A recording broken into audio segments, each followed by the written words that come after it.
Kama ni mara yako ya kwanza unatembelea chaneli yetu ya Top 5 Media, tunakuomba ubonyeze neno subscribe, kisha kwa chini itatokea alama ya kengele. Tunakuomba ubonyeze kengele hiyo ili uwe wa kwanza kupokea taarifa katika chaneli yetu. Asante. Yes, habari kubwa ya kimichezo ambayo tunakwenda kuiangaza mizani siku ya leo ni kuelekea katika mchezo wa nusu fainali, mechi ya mkondo wa pili kati ya kikosi cha timu ya soka ya Simba Sports Club dhidi ya kikosi cha timu ya soka ya Stellenbosch kutokea Afrika Kusini, ambapo mchezo huu unatarajiwa kuchezwa siku ya Jumapili, yani tarehe 27 mwezi wa 4 mwaka 2025, ambapo mchezo huu utakwenda kuchezwa majira ya saa 10 jioni kwa saa za nchi ya Tanzania, lakini kwa pale Afrika Kusini ni majira ya saa 9 mchana. Kwa hiyo tunaona Simba Sports Club tayari walishacheza mechi ya mkondo wa kwanza, ambapo kwa upande mwingine Simba Sports Club walicheza katika uwanja wa New Amani Complex ulioko visiwani Zanzibari, na Simba Sports Club wakaweza kushinda bao 1-0. Kwa hiyo Simba wanaenda Afrika Kusini, ama wameshatua Afrika Kusini wakiwa wametanguliza mguu mmoja ndani kuingia hatua fainali michuano mikubwa ya kombe la shirikisho barani Afrika, na watakwenda kuweka historia kwa mara ya kwanza Simba kuweza kucheza fainali hizo tokea kombe hilo liitwe kombe la shirikisho. Sasa kwa upande mwingine, kuelekea katika mchezo huu, watu wengi walikuwa wakijiuliza, je, ni muamuzi gani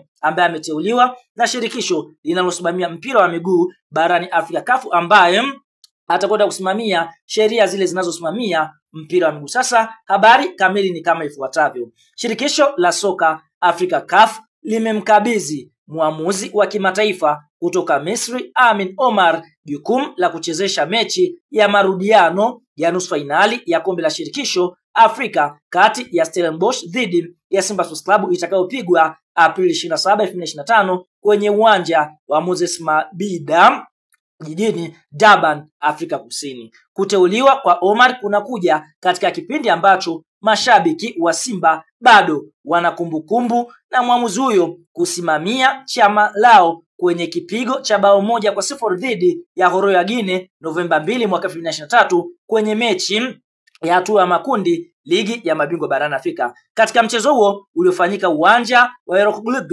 nchini Guinea, Simba walicheza vizuri lakini walizidiwa mbinu, huku refa huyo akiibua mjadala baada ya kuwapa Horoya penati. Uteuzi huo wa Omar unapaswa kuifanya Simba kuwa makini zaidi, hasa kutokana na mtindo wake wa kusimamia mechi kwa ukali. Kwenye kuteuliwa Omar, Simba inapaswa kujiandaa kwa mchezo mgumu utakaohitaji nidhamu ya hali ya juu ili kuepuka faulo zisizo za lazima na kuhakikisha hawajiingizi kwenye mtego wa kupoteza mwelekeo kutokana na uamuzi wa muamuzi huyo. Kwa hiyo tunaona Omar Amin Omar, mwamuzi kutoka Misri, ni miongoni mwa mwamuzi ambaye kwa upande mwingine anapenda kutoa penati kizembe.